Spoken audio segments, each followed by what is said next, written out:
All aboard the Flop Express. No, I need to talk to you guys today because I have a lot to say, honestly. If you can hear dogs around, it's because I'm at Eric's place, so there's dogs. And I need to talk about things because I wasn't quite expecting this response within myself on this journey.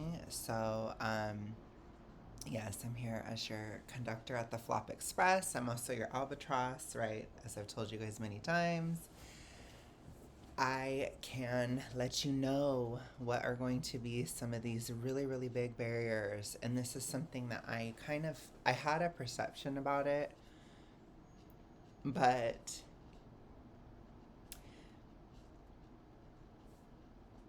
it's a lot worse than I thought. So I need to talk about it. So, first and foremost, I'm understanding that I have, for, most of the time I've been losing weight, I have been relying on a stress response. I have been completely reliant upon things like poverty, which is very stressful. It's kind of like something you have to constantly survive. As I've been very close to the poverty line, the vast majority of my weight loss, um, it's kind of like you have that, then you have the physical stressors, right? So like the constant threat of death or like impending death, that's something I really, really relied upon to motivate myself to keep going. Also, like financially, if I can only afford so much food, then that becomes a barrier as well, right? So that has been a huge help, honestly, in my weight loss journey, which is why I always laugh so hard when all of these fat activists are like, oh my gosh, poverty makes you fat. No, it doesn't. That's a load of crap. If anything, it's the opposite. So, what's happening then? Why am I talking about this? Why did this become a thing?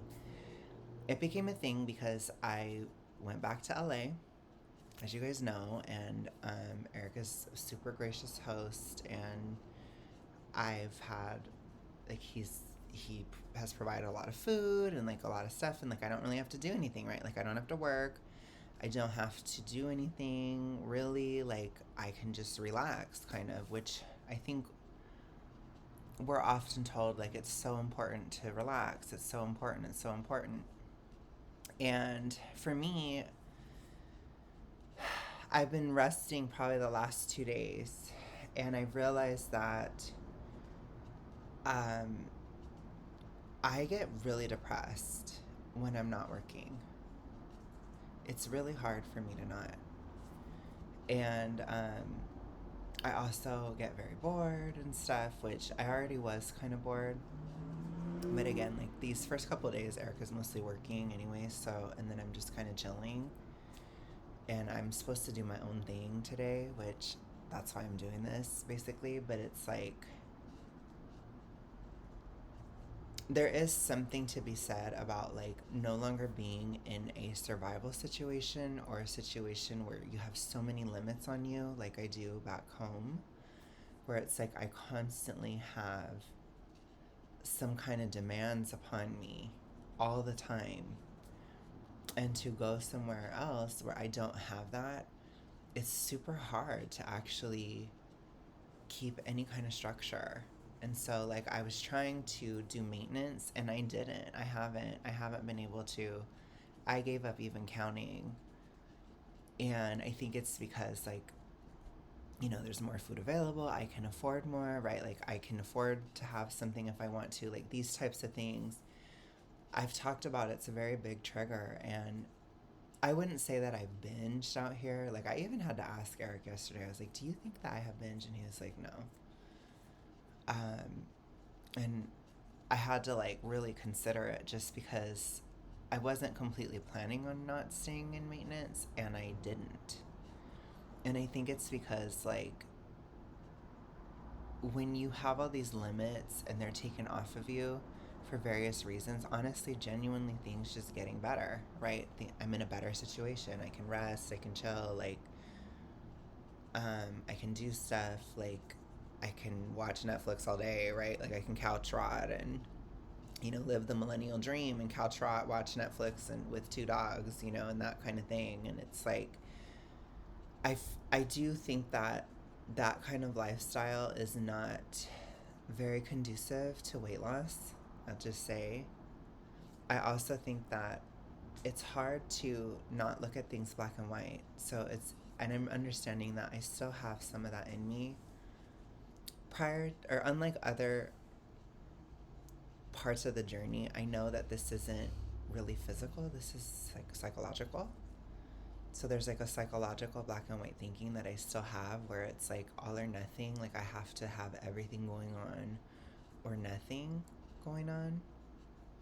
And I'm not very pleased with myself in this moment at all. Like I'm just not. Because like I was supposed to film and it's like I didn't. It's like you just become lazy. I'm supposed to go to the gym today. I haven't yet. And I'm really going to have to force myself to.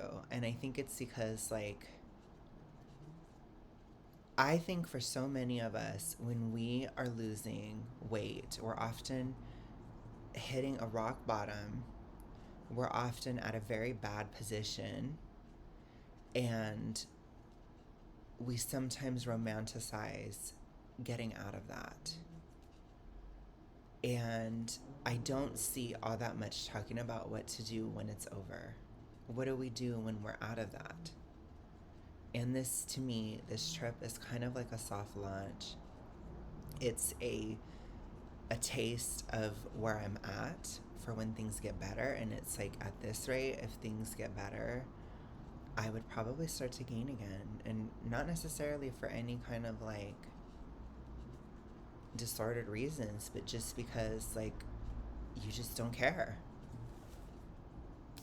You just kind of develop like a devil may care attitude, and it's like I can't really be like that because that's what got me in the situation in the first place. So I think there's a lot of work to do still, and I'm not happy about that. I'm really not. And I feel like, I've chatted with some of you guys who have been mid-size or who are or whatever, and I feel like we don't talk about how much a lot of us don't like it. I feel like it's so pushed that you love it. And for me, I don't. I just don't. I feel so frustrated because I'm just like, I should be further along than I am. And I do wonder if there are some hormonal things that make you a bit more impatient, because I have been very, very impatient. Like even like watching a movie last night with Eric, we were trying to watch a horror movie and I had to keep changing it because it was taking too long to hook me. It was like they were all taking too long. That's Roxy snoring, by the way. But anyways, if you can hear her. So I was just taking too long and I couldn't stand it. I'm just like, ugh, like let's watch something else. Like I just want to watch something where something happens really fast. I don't want to have this long build up. And we were trying to watch like a foreign one, and a lot of times foreign movies, the editing is a lot slower, and I just couldn't take it. I was like, I have to get this, like I have to change it, and the other half the time I'm constantly feeling like I just want to feel something. I want to feel something. I want something to happen. I want something like, and I don't think it's necessarily like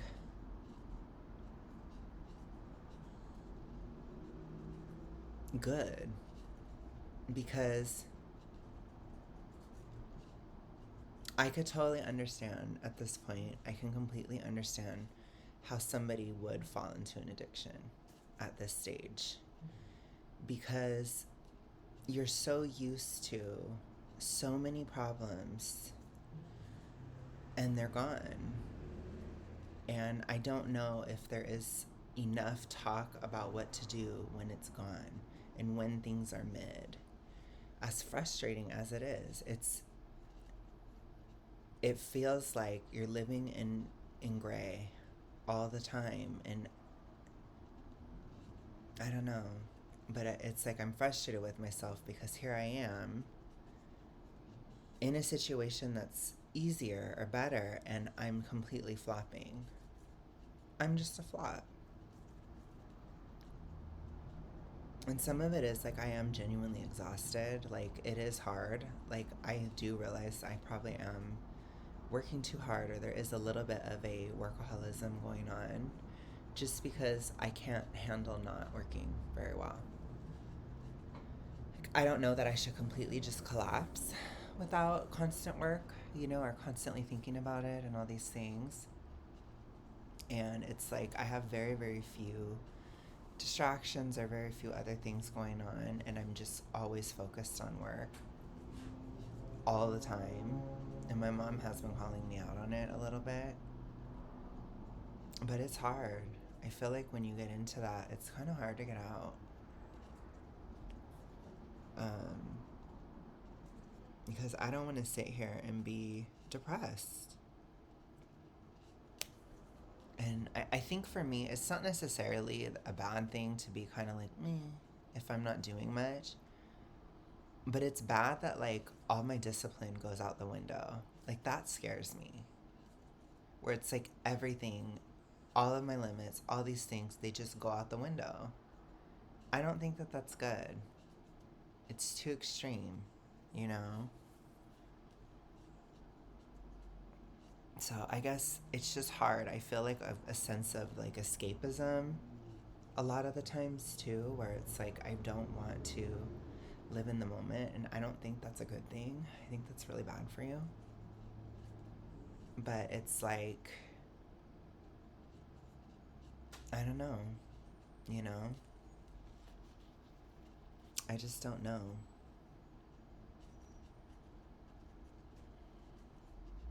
I'm not pleased with myself. I'm just not.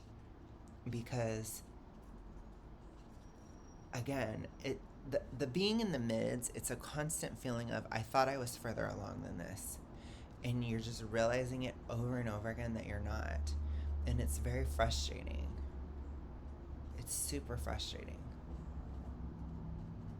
And again, I don't want people to be like pathologizing me. I don't want people to be like, oh, you should go to therapy. Please do not fucking say that. Please don't.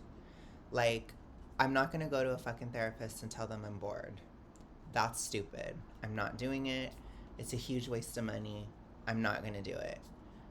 You know, just please don't.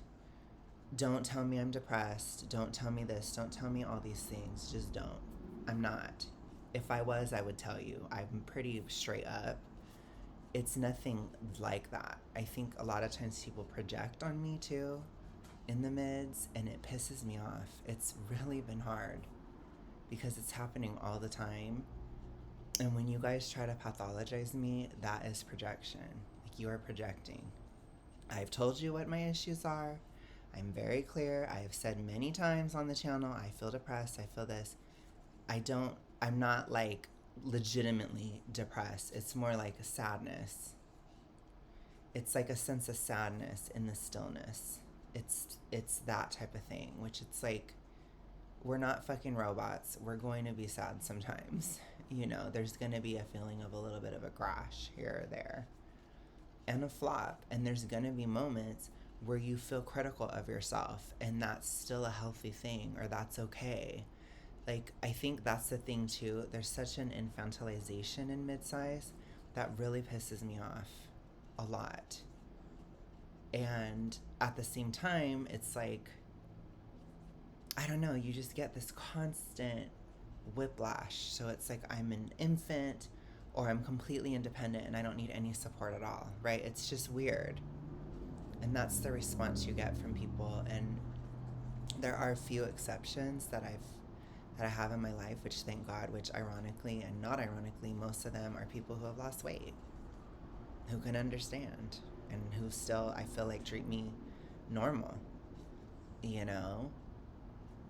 But it's like, I'm very frustrated with this time. And I wish I wasn't. But I can't get on here and lie. I can't. And like I said, I wish it was some deep thing. I would get on here and pontificate and be like, this is so deep. Oh my gosh, this is because of my trauma. This is because of the. It's like, it isn't because of any of that. It's, I lack discipline when things are better. And I'm pissed at myself that I haven't done that work. I'm pissed because I've worked so hard and I still have more to do. And it's a huge reality check. And that's why I'm mad. And that's not that deep. Like I said, I do think I have a very light amount of workaholism. It's probably there, but it's light. It's not like I can't talk to people or I'm going to like pass out or something. Like, I've never done that. You know what I mean? I don't need people to project that upon me. Like, if anything, I've always struggled with being too lazy, not working too hard. Yes, this is a hardworking era of my life, but it's not. You can work hard for like a year. It's not going to kill people. That's typically how you get ahead. That's how you get things to be better. Sometimes you have to, for example, work 2 jobs for a year or so. That's common, and that's where I'm at. Again, it's a typical experience. And it's so typical, it frustrates me how typical it is, because it shows me that I'm not normal in my mind still, because I shouldn't be feeling this way about a very average, mundane life. I just shouldn't. And it's like I'm just frustrated with that aspect of myself. I really am, because it's like, it makes it so hard not to self-sabotage. It's very difficult. And so that's why I'm doing this. Like, that's why I'm talking to you guys and stuff, because I'm trying to show this part of it. I think a lot of people go through this. I just do. And I have to change. I can't do resistance-based weight loss. That's what it is. In a spiritual circle, they call something like this resistance. And there's a common saying, what resists persists. And I do think, I'm not like super woo-woo. I do think when you're super morbidly obese or morbid or whatever, I think you do have to resist. I think even to a certain extent, in a small fat stage, you have to resist to get out. But I think from this point forward, it's not helping, because there isn't much to resist, and all it does is it creates an incentive to create drama and to start fights with people and do these types of things and have these weird relationship dynamics, which I think we see a lot in Mid-Sized Princess videos, that I've been doing. I see that a lot, where it's like people try to hold other people back or like away from them and check them and do this and do that and be upset. And it's like, I'm no exception to it. I'm not. And it's hard. It's really hard. I've already said it many times, but I don't like living in shades of gray. I don't. And that's what this is. It's so gray. And I know I have to just kind of lean into that more and just get more and more flexible. And gosh, I'm sick of that. I'm sick of working on it. Roxy? I swear that dog has sleep apnea. I don't know if you guys could hear that. So anyways, that's where I'm at. I wish I could be like, I'm having an amazing time, it's amazing, or I wish I could be like, I'm a tortured lesbian, I'm dying, but I'm not. It's just very mid, and I don't know why or how I can be so mid, so aggressively mid during this phase, where it's like, I think even you guys, sometimes you try to project things because you're bored with me.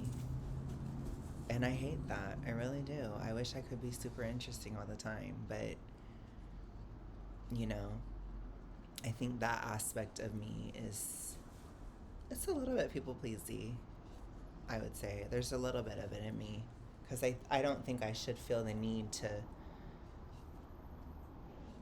kind of be larger than life or like more dramatic or more this or more, like I shouldn't feel that because that isn't normal and that doesn't help people in your life. Like that actually makes things really complicated and it's a huge problem.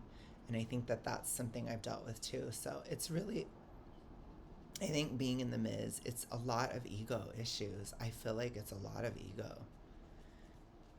Because, like I said, I'm really pissed at myself that I did all this work and I still have so much more to do. It's like I'm not even close. Like, if I were to go into maintenance right now, I don't think I could do it. I don't want to say that. So, I really have to learn how to do this. So, I think I'm going to really aggressively do maintenance on Saturday. So, starting Saturday, I'm going to set a date, an intention right now. I am going to go to the gym today. But I have I'm going to Korean barbecue tomorrow, so I just don't want to bother with it tomorrow. But I'll start Saturday and just be strictly maintenance because I need to. Probably more so for a psychological exercise than anything else. And then, obviously, when I get back, I'm going to go back to the deficit and all that stuff. But I need to keep filming and I need to do all the stuff I need to do, even when things are good. Because I do plan on things in my life getting better and I can't just collapse if things get better. So that's what's happening. That's what's going on. I hope that provides some clarity. But yeah, here we are. I'll talk to you later. Bye.